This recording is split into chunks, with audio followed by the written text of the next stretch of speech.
population.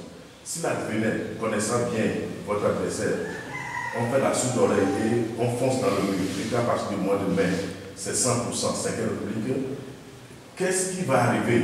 Des communiqués, dénonciations jusqu'à présent? Non, c'est ce qu'on regrette, c'est qu'on ne doit pas s'arrêter au communiqué.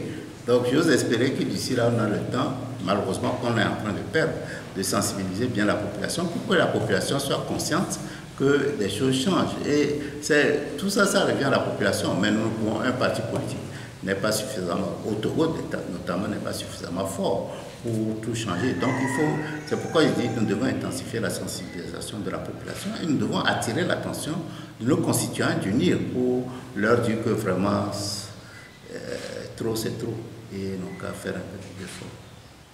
Nous allons sensibiliser, surtout la jeunesse et en particulier les étudiants dans tout pays. Dans l'histoire, ça a montré que tout changement ne peut se faire sans l'apport de la jeunesse, sans l'apport surtout des étudiants. Que ce soit dans les pays développés, aux États-Unis, en France, on vous rappelez de mai 68 en France, vous vous rappelez des étudiants américains contre la guerre du Vietnam, c'est eux qui doivent se soulever, être sensibles pour défendre leur lendemain. Président, la main sur la conscience, est-ce que vous êtes sûr qu'une marche en arrière est envisageable? Dans l'avion, on dit qu'il n'y a rien d'impossible.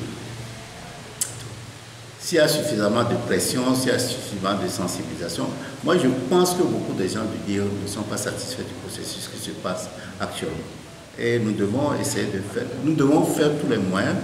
Il est possible, on peut échouer, mais quand même échouer sans avoir commencé, je ne pense pas que ce soit responsable de notre part. Monsieur le Président, excusez-moi pour le retard, moi je reviens sur votre statut de chef de file de l'opposition. Vous l'avez réclamé entre-temps. Vous ne jouissez pas pleinement de ce statut. Je ne juge pas pleinement de trop.